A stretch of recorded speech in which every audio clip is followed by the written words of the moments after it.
Bato de la Rosa, magpakalalaki ka naman.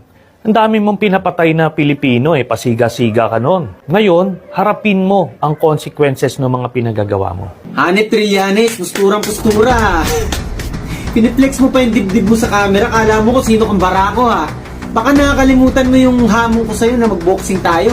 Inahamon pa kita ng milyon-milyon para nga kumasa ka sa pustahan natin. Hanggang ngayon wala pa ako nababalitaan na kumakasa ka.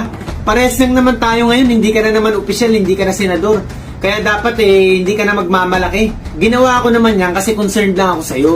Para sana ikaw kung magde-decide kang tumakbo ulit bilang mayor ng Caloocan, meron kang pandagdag sa pondo mo, di ba, sa campaign expenses.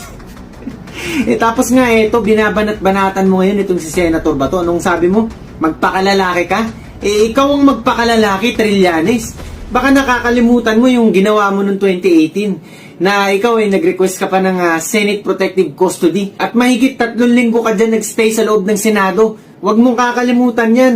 At ito, pinapaalala ko nga muli sa'yo, ha? Tapos kung punahin mo itong si Senator Bato, ilang araw lang naman nag-stay sa Senado, 1 o 2 araw, nakakatawa ka talaga.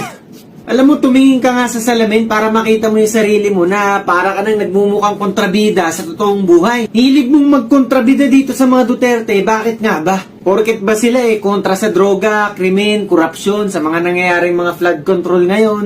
Ikaw para ka nananahimik. Dahil ba yung mga Duterte na yan against sa ICC na to? Na yung peking hukuman ng mga banyagang mga puti na yan, pilit na nangihimasok at inapakan ng soberanya natin. Palibasa kami, hindi kami mga makapili at hindi kami mga traidor. Ha? May pagmamahal kami sa kapwa namin Pilipino, mapakalaban namin sa politika o hindi. Hindi namin isusuko yan sa ICC. Kung ganyan lang bakit hindi ka na lang kaya tumira dun sa Netherlands at mamuhay ka na masarap dun, di ba? Tapos sambahin mo dyan araw-araw kahit yung mga puti dun sa ICC. Gusto mo mag-apply ka pa ng trabaho sa kanila, tatanggapin ka nila malamang. Kung talagang pogi ka, Mr. Trillanes, hindi mo na kailangan magpapogi pa at magtawag ng media o kaya magpa-press conference, Hindi ito yung panahon ng Oakwood Mutiny. Na nung panahon na yun, wala pang social media, kaya yung mga tao, naipanalo ka. Ngayon, iba na yung panahon ngayon. Meron ng social media ngayon. Marami na mga independent vloggers dito na talagang nakapaghayag ng saloobin ng ordinaryong mamamayang Pilipino. At talagang nakukunan ng footage ang nangyayari sa day-to-day basis tulad nga nung nangyari kahapon sa Senado, yung kay John Vic.